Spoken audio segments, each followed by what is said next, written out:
Don't forget to subscribe my YouTube channel.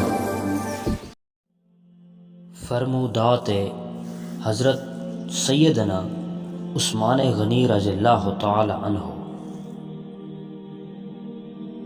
بندگی کا مفہوم یہ ہے کہ انسان اللہ رب العزت کے احکام پر عمل کرے، جو عہد کرے اسے پورا کرے اور جو مل جائے اس پر صبر کرے۔ خاموشی غصے کا بہترین علاج ہے۔ دنیا کی فکر سے دل تاریک ہوتے ہیں اور آخرت کی فکر کرنے سے دل میں نور پیدا ہوتا ہے۔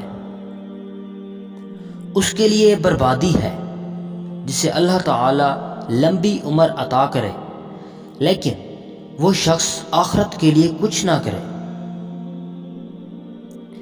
جس کے لیے دنیا قید ہے اس کے لیے قبر راحت کا مقام ہے۔ جب کسی کو اچھا کام کرتے دیکھو تو اس کے ساتھ شامل ہو جاؤ۔ اللہ رب العزت کے محب کو تنہائی پسند ہوتی ہے۔ اللہ رب العزت کے ساتھ تجارت کرنے والا کبھی خسارے میں نہیں رہتا۔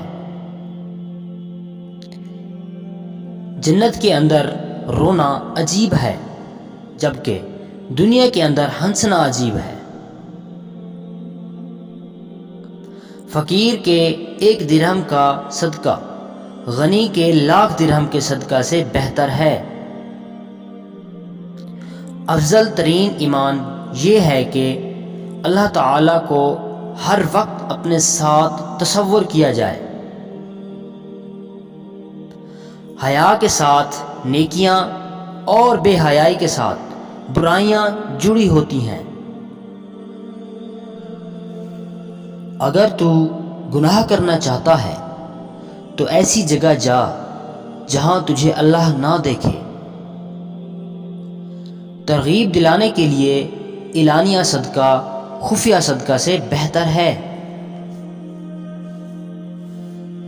سخاوت مال کا پھل ہے، عمل علم کا پھل ہے اور اللہ کی رضا اخلاص کا پھل ہے۔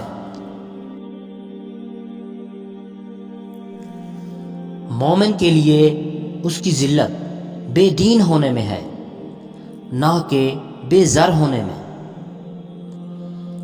جس شخص کو سارا سال گزرنے کے بعد بھی کوئی تکلیف یا بیماری نہ آئے تو وہ جان لے کہ اس کا خدا اس سے ناراض ہے۔ علم بغیر عمل کے نفع دے سکتا ہے مگر عمل بغیر علم کے نفع نہیں دیتا۔ جب دل میں غرور اور تکبر پیدا ہو تو اپنے جوتے گانڈ لو، کپڑے دھو لو، کپڑوں میں پیوند لگا لو یا پھر کسی بیمار غلام کی عیادت کر لو، تمہارا تکبر رفع دفع ہو جائے گا۔ عافیت کے 9 حصے الگ رہنے میں ملتے ہیں جبکہ 1 حصہ لوگوں کے ساتھ رہنے میں ملتا ہے۔ حیرانگی ہے اس شخص پر جو دوزخ کو برحق بھی مانتا ہے مگر پھر بھی گناہ کرتا ہے۔ حیرانگی ہے اس شخص پر جو اللہ تعالی پر ایمان کا دعویٰ تو کرتا ہے مگر پھر بھی غیروں پر بھروسہ رکھتا ہے۔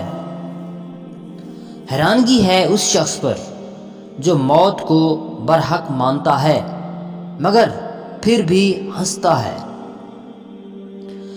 حیرانگی ہے اس شخص پر جو دنیا کو فانی جانتا ہے مگر پھر بھی اس کے لیے جستجو کرتا ہے۔ حیرانگی ہے اس شخص پر جو شیطان کو اپنا دشمن جانتا ہے مگر پھر بھی اس کی اطاعت کرتا ہے۔ یہ ویڈیو اپنے پیاروں کے ساتھ ضرور شیئر کیجیے۔